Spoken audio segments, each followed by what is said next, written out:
Hello and welcome to this special edition of Middle East Matters. Well, polls suggest he's facing the biggest electoral challenge of his career in Sunday's presidential and parliamentary votes. As President Recep Tayyip Erdogan ramps up the rhetoric, we'll be taking a closer look at his main challenger and at how Turkish society has changed over the course of his two-decade rule. Well, he is the most powerful leader since Ataturk founded the modern Turkish Republic a century ago. After 3 stints as Prime Minister, the highly divisive and populist Recep Tayyip Erdogan is seeking a 3rd consecutive term as President this Sunday. A champion of religious piety and low interest rates, his popularity has been hit by a cost of living crisis caused by rampant inflation, as Leo McGuinn explains. For many Turks getting ready to vote in Sunday's general election, they will no longer cast their ballots for Recep Tayyip Erdogan. For this barber, based in Istanbul, it's all down to the government's economic policies. I'd say those responsible are the ones governing us. They're making all the decisions about the economy and the country. I think it's the wrong decisions they've taken. I used to be an AKP supporter, but I don't think I'll vote for them anymore. Erdogan is facing the biggest threat to his presidency since being elected. An economic programme which saw the government push for interest rate cuts instead of increases, leading to a cost of living crisis, as well as a weakened currency. The 69-year-old was able to maintain a strong voter base due to economic growth in his first decade of rule, but since his re-election in 2018, inflation has spiralled. In April, it dropped to 43.7%, but peaked as high as 85.5% in October of last year. In fact, at the end of 2022, Turkey had the 4th highest level of inflation in the world, behind only Zimbabwe, Venezuela and Sudan. The Turkish lira has dropped 76% during Erdogan's latest term, and food prices continue to rise, up 54% in April this year compared to last. Despite all these factors, not everyone is willing to blame the president. Inflation is very difficult for us, but people are guilty of this. It's not Erdogan's fault. Some polls show Erdogan trailing Kemal Kılıçdaroğlu ahead of Sunday's first-round vote, although the gap has recently narrowed. Well, for more, we're joined now by Deniz Yonoglu, a lecturer at the School of Geography, Politics and Sociology at Newcastle University in the UK. Thank you so much for being with us here on the programme, Deniz. Well, apart from the criticism levelled at Erdogan over rising inflation, as we saw in that report, he's faced many challenges over his career. Has he always been the divisive figure that he is today? Actually, he wasn't. He was divisive, but it wasn't as clear as today. Right now, Erdogan's conflict-inducing policies became much more apparent. Back a decade ago, actually, he initiated a peace process, for instance, between the Turkish government and the Kurdish movement. But right now, what we see is that he's been really divisive when it comes to ethnic conflicts, when it comes to ethno-religious conflicts, when it comes to issues related to gender. But it's really also important that Turkey's conflict-inducing policies started in the mid-2000s when there was a peace process, and there was a democratization on the side of the government. Right after the amendment of the anti-terror laws, actually, unjustly, thousands of Kurdish intellectuals, journalists, activists from across the spectrum were unjustly detained. So a careful attention to what was going on in the margins, perhaps, in the mid-2000s, would tell us that this was coming, actually. This authoritarian term was coming. And you've said that Turkey is going through a historical process of change. How has Erdogan's two-decade rule transformed the country itself? Well, the country became poorer, that's for sure, as we've just seen in the record rates of inflation. But also the country became much more divided, much more conservative.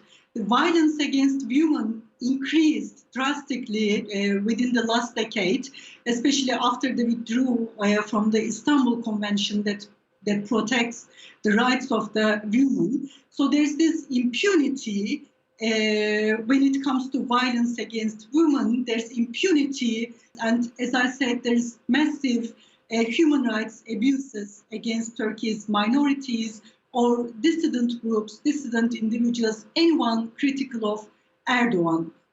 Well, Denise, you will be joining us a little later on in the programme, but first, 2 decades ago, he was viewed as a beacon of hope for conservative women who felt marginalised and even disregarded. But they are increasingly turning away from Erdogan, and many believe he can no longer rely on the same level of support from what was once a pillar of his voting base. Well, for more, let's cross now to Shona Bhattacharya, our correspondent in Istanbul. Shona, they aren't obviously a homogenous voting bloc, but why this changing trend among conservative women in Turkey?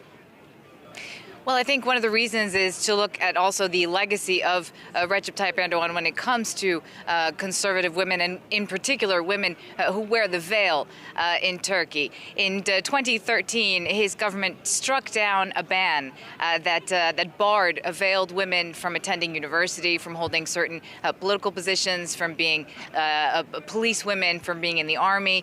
And so this striking down of this ban opened up large sectors of society and education and employment to these women who, for the first time in over a decade, had access to these institutions. And what that meant was that they were empowered, and that was a very, very important thing to take place, again, in a country where more than half of women, especially at the time, a significant portion of women did wear the headscarf. Now, of course, not all women who wear the headscarf are conservative, and not all of those who don't wear the headscarf are not conservative, but it is important to note that despite this opening up of the economy and of education to these women, President Erdogan's views of what an ideal woman should be in Turkish society, that never wavered. For the president, women are best as mothers, as caretakers for the elderly, for children, that ideally a woman should not work outside the home, that she should have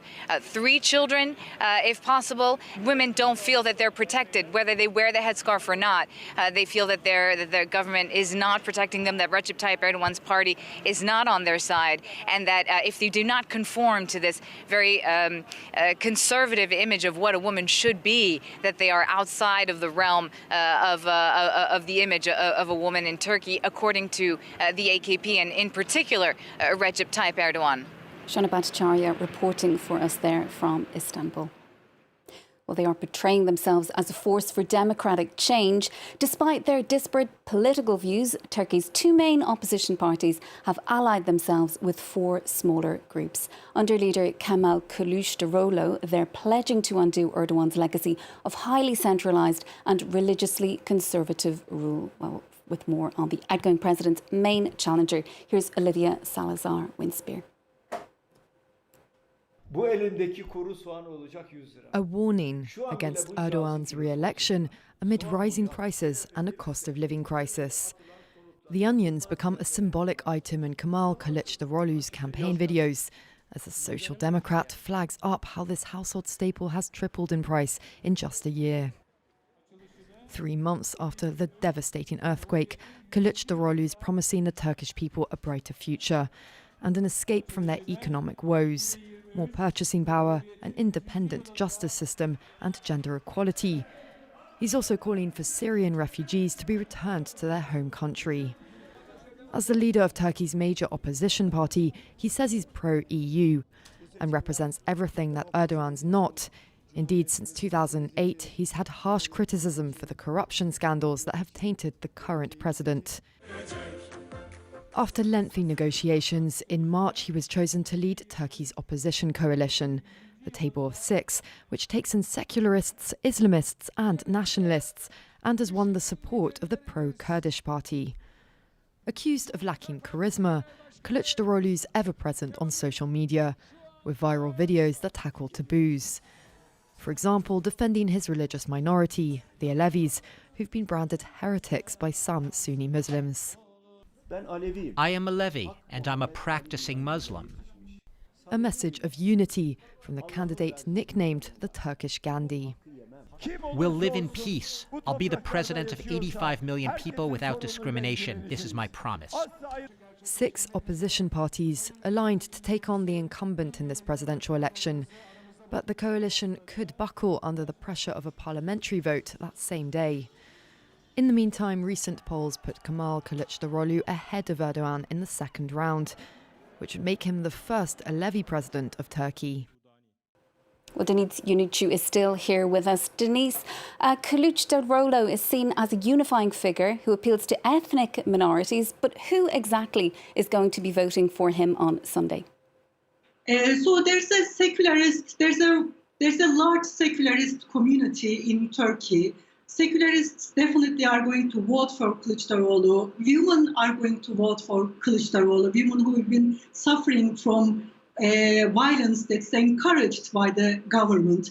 Kurdish people, Kurdish political movement declared that they are going to support Kılıçdaroğlu. Socialists, left-wing folks are supporting Kılıçdaroğlu. So among the Turkish nationalists, he will receive some support as well.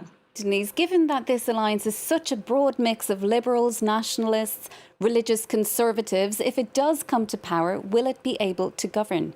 It will depend on the parliamentary elections. So we are having the parliamentary elections as well as the presidential elections.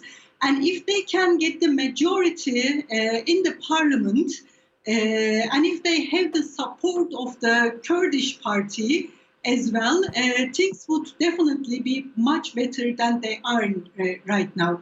Of course, it's not going to be totally harmonious, but I guess on certain issues, certain urgent issues, there's an agreement among these 6 parties. And as I said, Kurdish political party is an important actor here as well. Deniz, thank you so much for your time on the programme. That is Deniz Yoncu, lecturer at the School of Geography, Politics and Sociology at Newcastle University. Well, that is it from this special edition of Middle East Matters. Do stay with us for more world news here on France 24.